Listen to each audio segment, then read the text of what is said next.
Continuando com o projeto Explorando o Espiritismo, a minha relação com o mundo e concluindo o macro tema que fala de desencarne, hoje nós vamos falar de amor e obsessão. E os dois temas nesse mesmo episódio, porque a gente passa do amor para a obsessão num piscar de olhos. A gente vence a obsessão pelo amor. A gente acha que é amor e é obsessão. A gente acha que a obsessão não tem amor.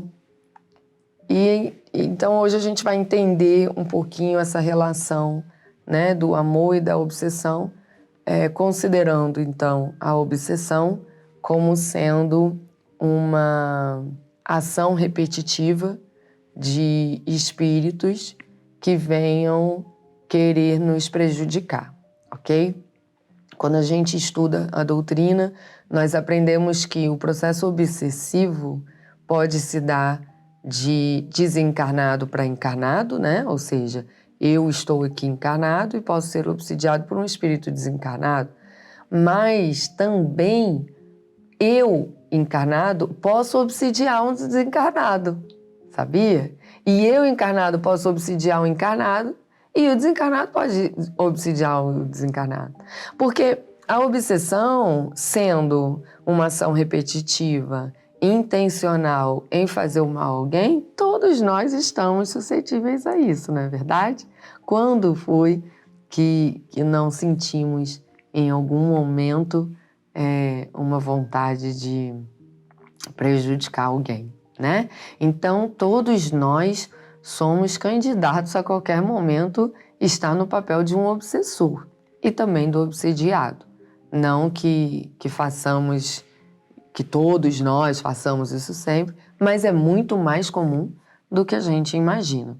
Por quê? Porque a gente cria expectativas sobre os outros a partir das nossas crenças, né? Do nosso senso de justiça. Então, aquilo que a gente acha que é certo, a gente espera das pessoas, não é assim? E quando as pessoas não reagem da maneira como nós entendemos ser a mais adequada, a gente se frustra. Dependendo dessa frustração, a gente lida de maneiras diferentes, mas quanto maior o prejuízo que essa frustração nos traz, maior é a tendência de sentirmos raiva ou de querermos fazer justiça. Né? Então, quanto mais injustiçado a gente se sente, é mais natural que queiramos fazer a justiça. Porque a gente quer fazer valer aquilo que a gente acredita, né? A gente quer ensinar, a gente quer que o outro mude. Então, o processo obsessivo começa justamente a partir do meu interesse em fazer com que o outro viva uma experiência que eu entendo que ele precisa viver. Então, eu começo a influenciá-lo. Ou eu influencio ele diretamente para que ele viva o que eu acho que ele tem que viver, ou eu influencio quem está ao redor dele para que haja um efeito colateral nele.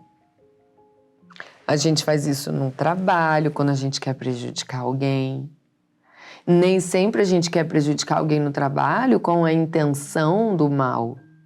Por muitas vezes a gente quer prejudicar alguém no trabalho porque a gente entende que ela precisa viver aquilo para aprender e para mudar, né? A gente faz isso dentro de casa, a gente faz isso com amigos, a gente faz isso com ex-relacionamentos, que a gente não aceita a decisão ou o comportamento do outro, aí a gente começa a perseguir para tentar influenciar, né? E aí, ao invés de a gente viver a nossa trajetória natural, a gente acaba ficando num comportamento obsessivo com aquele espírito, focado somente naquilo. A gente quer que aquilo aconteça, a gente quer que aprenda, a gente quer que mude, a gente quer que peça desculpas, alguma coisa assim. Ou a gente quer que se prejudique mesmo, seja o que for, né? Então, o que leva espíritos desencarnados também a nos obsidiarem é isso. São espíritos que tiveram experiências com a gente em outras vidas e foram prejudicados por nós e não conseguiram compreender ou perdoar. E estão tentando, pela liberdade de espíritos desencarnados, que não estão presos na matéria, nos influenciar a fazer bobagem porque acham que não temos o direito de sermos felizes. Então, eles insistem no nosso mal. Agora, também há aqueles que querem que a gente se prejudique porque a gente vem fazendo muito bem ao outro. Né? Então, não. Por exemplo, você está trabalhando muito em função de ajudar alguém a melhorar, encontrar um caminho melhor, ou você nem está colocando muito esforço, mas a sua natureza comportamental inspira outras pessoas, né, a se erguerem, a irem para frente, e os obsessores dessas pessoas começam a te enxergar como um problema. Por que que tiraram a vida física de Jesus? Porque identificaram nele um problema, né? Ele começou a criar uma influência na sociedade que tirava dos grandes poderes o direito, né, de continuarem com as práticas que tinham. Então, às vezes, um espírito te obsidia, não é nem porque ele tem uma história com você do passado, mas porque ele não quer que você continue produzindo o bem que você vem produzindo no mundo. E não estou me referindo aqui somente a espíritos encarnados, irmãos nossos, que estejam trabalhando em benefício de uma religião ou de trabalhos sociais. Não, são atitudes simples que nos tornam inspiração ou que favorecem ou ajudam outras pessoas a não se desequilibrarem. Então, eles começam a querer prejudicar para que acabe com essa ajuda toda, né? Então, agora, lembrando que, como eu falei no último episódio, né, onde estávamos falando sobre sintonia e afinidade, o outro só me influencia naquilo que eu concordo, ok? Então, o processo obsessivo tem dois lados. Tem de quem é o obsessor, que obsidia, e tem de quem é o obsidiado. Eu só serei obsidiado se eu concordar com se eu corresponder às provocações do obsessor. Não tem aquela frase que diz quando um não quer, dois não brigam? Então, se o outro tem provocações para mim e eu correspondo a isso, eu estou me sintonizando. Lembra que falamos da sintonia? Independente de termos afinidades ou não, eu me sintonizo com ele. Eu topo essas provocações. E eu também provoco. Eu respondo e o outro responde, então eu aceito esse processo obsessivo. Quando o outro me provoca e eu não dou ouvidos, o processo obsessivo não se conclui, né? Porque até para o outro vai ficando cansativo e vai perdendo o sentido. Porque o que ele faz é para gerar um resultado e não está gerando esse resultado. Então, por que ele vai continuar fazendo? Ele vai perdendo o espaço e o conforto de fazer. Agora, vigie, porque basta que você tombe que ele estará lá para aproveitar a situação, né? Então é assim que se dá os processos obsessivos. Como então o processo obsessivo vem da intenção de você fazer justiça, né? De você fazer do seu jeito com alguém, é muito natural que os processos obsessivos sejam consequentes de uma relação de amor. Onde você tinha amor pelo outro, você se dedicava ao outro. E aí você se frustrou com o outro, se sentiu injustiçado e quis aplicar a sua justiça. Quando nós estamos nos grupos mediúnicos, dialogando com os espíritos obsessores, Os grandes resgates vêm justamente de tocarmos ali, no amor. E que a gente precisa encontrar a resolução pelo caminho da benevolência. E não é a benevolência de, me maltratem porque eu sou bom. É a benevolência do raciocínio e da sabedoria de lidar com a situação, buscando o respeito de todas as partes, para que aquilo se solucione. Agora, quando eu simplesmente me revolto e quero prejudicar, sou eu na minha infantilidade moral, esperneando, né? Esperneando, querendo que seja do meu jeito, sem conseguir realmente resolver, né? O amor é muito consequente também, então, das afinidades e da sintonia. Quantas pessoas você já conheceu que, a princípio, não te interessaram em nada? E hoje você tem um grande carinho, um grande apreço, um grande amor por essa pessoa. Por que isso acontece? Porque em algum momento você se sintonizou por algum interesse. E nessa sintonia, apesar de ser focado em um interesse específico, você se permitiu ter o contato e conhecer e ter uma troca no relacionamento com a pessoa. E a partir daí, vocês começam a desenvolver as afinidades, né? E desenvolvem, então, o amor. Por isso a grandeza da encarnação. Porque Deus, nos trazendo ao esquecimento do passado, une espíritos que já se prejudicaram, portanto, vem de uma inimizade, de muita raiva, e Deus providencia interesses que nos sintonizem. E nessa sintonia, a gente se permite se conhecer de novo. Porque vidas passaram, séculos passaram, você mudou, eu mudei, e se a gente ficar preso àquele passado, a gente não se permite ir para frente.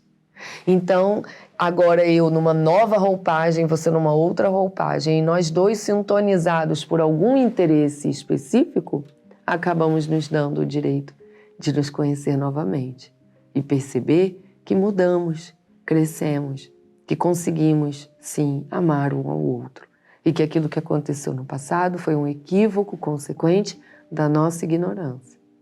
E que nós poderemos reparar, né? Quando nós falamos da nossa relação com o mundo e das leis morais, a gente falou muito dessa questão da reparação, né? Eu erro, reconheço, e vem o sentimento do arrependimento, e eu busco a reparação porque eu quero estar harmonizado com a lei de amor. Então, tanto o amor quanto a obsessão vem como consequência de uma sintonia que começou em algum momento. Mas o amor acaba se construindo a partir dessa afinidade, né? Então, na semana passada eu falei, tem pessoas que você fica 10 anos sem encontrar e quando encontra, cruza no mercado, vocês conversam como se estivessem juntos ontem, né? Então, tem pessoas que estão longe da gente, mas a gente tem um amor por essas pessoas, né? Basta que elas digam que estão precisando, que a gente vai se levantar e vai ajudar, né? Tamanho carinho e apreço que a gente tem. Então, a gente tem que tomar cuidado para não deixar transformar o amor num processo obsessivo. Porque achando que amamos, por muitas vezes, na verdade, estamos carentes e apegados. E criamos uma dependência daquelas pessoas. Então, a gente sente ciúme daqueles que a gente ama. A gente se frustra com aqueles que a gente se ama, cuja expectativa está lá em cima, né? E aí, quando a gente não direciona bem essa emoção da frustração numa tratativa resolutiva, a gente acaba alimentando maus pensamentos, baixando a vibração e entrando num processo, por muitas vezes, obsessivo. Repetindo pensamentos colerizados, né? Querendo fazer justiça, querendo ser Deus na vida das pessoas. E olha que interessante, por vezes a gente acaba tendo um processo obsessivo com a gente mesmo. Que nós chamamos de auto-obsessão. Porque você sente raiva de você sente culpa, você quer se punir, você quer se prejudicar. Então você acaba se sabotando a sua trajetória, se colocando em prejuízo o tempo todo porque você quer fazer a sua justiça. Então, temos que dar atenção a essa relação do amor. Primeiro, o amor não é condicionado à satisfação das nossas vontades. O amor é ação na benevolência. É você querer causar o bem. É você agir pelo bem do outro. Isso é amar. Então, se você for fazer uma reflexão, de todas as pessoas que eu acredito que eu amo, quem realmente eu venho disposto, venho colocando os meus esforços em interações pelo bem real do outro. Esse é quem eu amo de verdade. Os outros não. Aí pode ser um jogo mais de interesses, de sintonia, de afinidades, mas não necessariamente se produziu ali o amor verdadeiro. Por muitas vezes a gente até acha que ama, porque não, eu me dedico tanto a tal pessoa, mas você está sempre cobrando daquela pessoa que ela te dê o retorno, né? Tá sempre com a expectativa lá em cima. Isso não é uma relação de amor, isso é uma relação de barganha. Eu estou fazendo por você porque eu quero que você goste de mim, porque eu quero que você me valorize, ou porque eu quero que você faça o mesmo por mim. E aí, a partir das frustrações, eu posso acabar entrando num processo obsessivo, de odiar, né? Como é que a pessoa que ontem eu dizia que eu amo e hoje eu digo que eu odeio, é uma contradição muito grande. Na verdade, há uma frustração que eu não estou sabendo lidar. E eu estou colocando ela num lugar da cólera. Né? E nem sempre eu consigo simplesmente seguir a minha vida. Eu fico naquele processo obsessivo com aquele assunto, prejudicando primeiramente a mim, porque quando eu obsidio ou sou obsidiado é porque eu desci minha frequência. Então, o primeiro que sofre ao descer a frequência é quem desceu a frequência, né? Porque eu paro de usufruir do que está nessa frequência elevada e passo a usufruir do que está numa frequência baixa. Então, vigiemos porque nós viemos crescer, nós viemos entender o que é o amor e tentar, né, se transformar para isso. E aí a gente começa a separar o que é o amor, do que é dependência, interesse e o que me leva aos processos obsessivos, tá certo? Hoje, então, nós concluímos toda a programação que nós tínhamos para esses 4 meses, onde no primeiro nós falamos da vinda para o mundo físico, né, o processo da encarnação. No segundo mês falamos do mundo, da nossa relação com o mundo. No terceiro mês falamos da moralidade, né, que é a finalidade de estarmos aqui, o desenvolvimento moral. E nesse último mês nós falamos então do desencarne, do retorno para o plano espiritual. Agora, nós vamos entrar numa outra programação, onde nós vamos falar de reforma íntima. Isso porque nós aprendemos nesses 4 meses que nós viemos mudar, nós viemos nos transformar. Então, conseguimos entender essa relação da nossa vinda, do nosso percurso aqui e do retorno. Mas existe uma agonia muito grande em nós hoje, né? Quando a gente reflete sobre sermos melhores, a gente entende que tem que amar, compreender, perdoar, mas como? Como ser diferente de quem eu sou? Como sentir algo que eu não estou sentindo? Como não sentir algo que eu estou sentindo? Ou seja, como mudar? Eu sei de coisas que eu preciso mudar, mas não consigo. Como mudar? Então, nós estamos falando da reforma íntima. Então, no próximo quadro de programações que nós vamos ter, estaremos então falando da reforma íntima. Tá certo? Inclusive, todos os nossos vídeos nesses 4 meses têm sido divulgados aos domingos, às 10 da manhã, né? A partir do próximo, nós vamos começar a divulgar nas quartas, às 19 horas. Agora, para você que já criou uma rotina de assistir a esses vídeos no domingo de manhã, pode continuar com a mesma rotina, porque a gente divulga na quarta às 19, mas o vídeo fica no canal da Comunhão, no YouTube. Então você pode todo domingo de manhã ir lá e pegar o vídeo que foi divulgado na quarta-feira. E aí você continua com a sua rotina, naturalmente. Tá bom? Então, nos encontramos agora na próxima semana, dando início a essa nova programação de conteúdos que vai trazer sobre a reforma íntima. Eu quero mudar, eu preciso mudar, mas como? Até lá!